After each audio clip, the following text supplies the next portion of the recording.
بالکل یہی سوال میں نے غامدی صاحب سے بھی کیا تھا، انہوں نے اس کا جواب دیا، اور پھر اس میں نے کچھ ویلیو ایڈیشن بھی کی تھی۔ میری یوٹیوب کے پر آپ ویڈیو دیکھ لیں، اللہ نے مجھے میری مرضی کے بغیر کیوں پیدا کیا، اس ٹائٹل سے بھی ہے اور اس ٹائٹل سے بھی ہے، غامدی صاحب سے اللہ کے متعلق ایک مشکل سوال۔ تو اس کا لاجیکل آنسر دیتے ہیں ہم۔ قرآن اس کا جو آنسر دیتا ہے وہ تو دو ٹوک ہے، لا یسأل عما یفعل وہم یسألون۔ اللہ کو کوئی پوچھ نہیں سکتا کہ اللہ نے یہ کام کیوں کیا، وہ ہر ایک کو پوچھ سکتا ہے کیونکہ وہ کریٹر ہے۔ اللہ نے تو اس سوال کو بین کیا ہے۔ اس کا جواب یہی ہے کہ جو اللہ کی مرضی۔ اچھا اب آ جائیں لاجیکلی، چونکہ پورے قرآن کا ایک مقدمہ ہے نا، اللہ کا شکر میں کیوں ادا کروں؟ اس لیے میرے بھائی، آج بھی اگر آپ کو کوئی یہ آفر کرے، پہلے تو چھوڑ دیں کہ تم اپنی 50-60 سال کی زندگی میں بس یہ ایک موٹی موٹی چیزوں کا خیال رکھ لو، روزانہ 5 وقت کی نماز ہے، رزق حلال اور حرام میں فرق کرنا ہے، شریعت کی چند ایک پابندیاں ہیں، سیکس ڈسپلن ہے جس میں ہمارا ہی فائدہ ہے کہ ہم کوڑ کوڑ کے زندگی نہ گزاریں، ایک ہارمونی کے ساتھ زندگی گزاریں، تو پھر ہمیشہ کی زندگی تمہیں دوں گا جس میں تمہیں موت نہیں آئے گی، کوئی پریشانی نہیں آئے گی، کوئی بڑھاپا نہیں آئے گا، اور تمہاری مرضی کی زندگی ہوگی۔ یہاں تو تم 5 مرلے کے پلاٹ کی خاطر ذلیل ہوتے ہو، اور وہاں پہ سب سے آخر میں جو دوزخ سے نکال کے جنت میں جانے والا جنتی ہے، بخاری مسلم میں آیا، اسے بھی اس پلانٹ ارتھ سے 10 گنا بڑی جنت دی جائے گی۔ پلانٹ ارتھ جس کا صرف سرکمفرنس ہی 40,000 کلومیٹر ہے، یعنی آپ یہاں سے چلیں نا تو 40,000 کلومیٹر کے بعد آپ واپس یہاں پہنچتے ہیں۔ اس سے 10 گنا بڑی جنت سب سے چھوٹے جنتی کو ملے گی جس نے آخر میں جنت میں داخل ہونا ہے اپنا لاکھوں سال کا عذاب بھگت کے، اور جس نے بغیر حساب و کتاب کے جنت میں جانا ہے، یا جس کی نیکیاں اس کے گناہوں پر حاوی ہوں گی اس نے جانا ہے، اس کی تو جنت کا کوئی امیجن نہیں۔ تو میرا خیال ہے دنیا میں کوئی انسان نہیں جو یہ آفر قبول نہ کرے، کیونکہ انسان کی دل میں جو اللہ نے شہوات کی اٹریکشن اور محبت رکھ دی ہے، وہ اس کی متقاضی ہے کہ وہ اپنی اس ٹیسٹ کو ختم نہیں کرنا چاہتا۔ کس کی خواہش ہے کہ وہ اچھا کھانا نہ کھائے اور ہمیشہ کھاتا رہے مرتے دم تک؟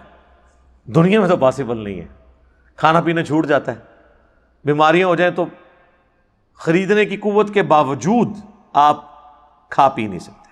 دنیا میں ارب پتی لوگ ہیں جو نمک مرچ والا کھانا بھی نہیں کھا سکتے، معدہ اجازت نہیں دیتا۔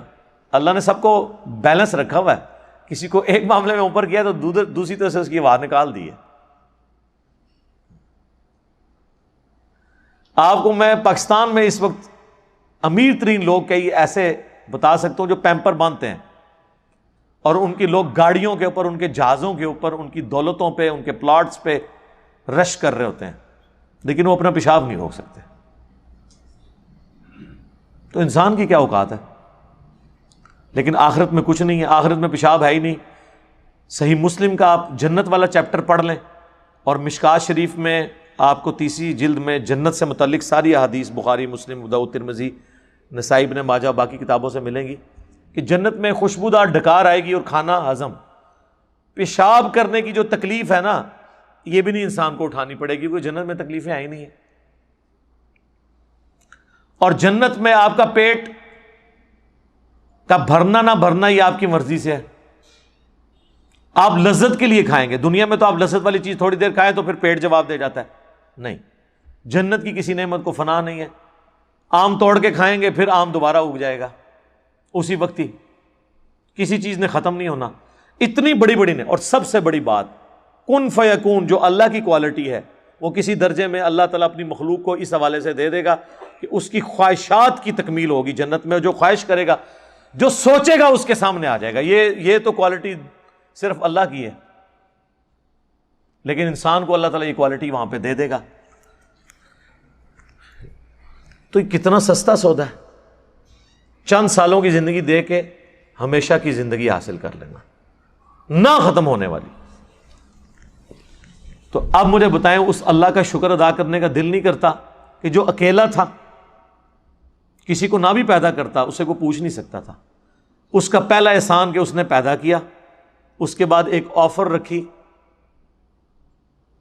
اتنی زبردست قسم کی آفر ہونا تو چاہیے تھا 1 ارب سال کی زندگی کے لیے 1 کروڑ سال تو یہاں مشقت کروائی جاتی دنیا میں، لیکن اس نے چند سال کی مشقت مانگی، اور وہ بھی مشقت نہیں ہے، نارمل لائف ہے، بس صرف لائف کا ڈسپلن ہے، اور ہمیشہ کی زندگی دے دی۔ تو جو اللہ اکیلا ہونے کے باوجود اپنے ساتھ اتنے لوگوں کو آفر دے کہ آؤ میں تمہیں وہ کوالٹیز دوں گا جو میری کوالٹیز ہیں۔ موت کسے نہیں آتی؟ اللہ کو۔ انسان کو بھی موت نہیں آئے گی، دیکھیں نا، یہ تھوڑی بات ہے، دنیا میں موت آنی ہے نا، جنت میں موت نہیں ہے۔ صحیح بخاری میں حدیث ہے کہ موت کو مینڈے کی شکل میں لا کے جہنم اور جنت کے درمیان ذبح کر دیا جائے گا، اور ندا کی جائے گی جنتیوں مبارک ہو، آج کے بعد تمہیں کبھی موت نہیں آئے گی، بے فکر ہو کے زندگی گزارو، اور جہنمیوں کی حسرت میں اضافہ ہوگا کہ تمہیں بھی موت نہیں آئے گی، تم بھی اس تکلیف میں زندگی گزارو۔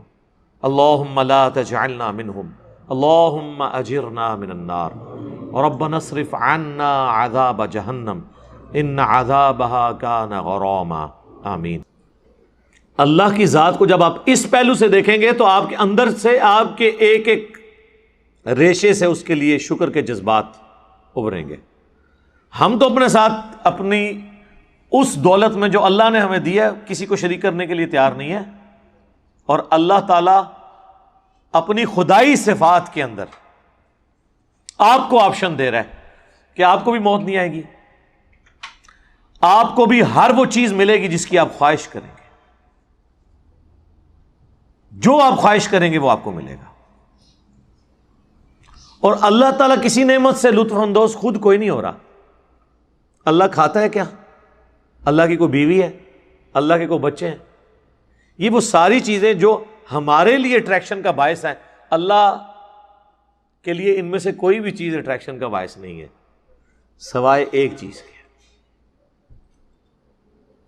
اور وہ چیز یہ ہے، حالانکہ اس معاملے میں بھی وہ غنی ہے، لیکن یہ اس کی خواہش ہے کہ بندے، انسان، مخلوقات، جن، فرشتے اس کا شکر کریں، اس کی عبادت کریں، ٹوٹل اوبیڈینس کریں۔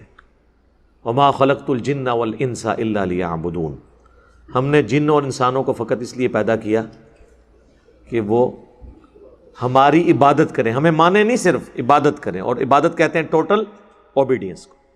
تو اس لیے شکر ادا کریں جی۔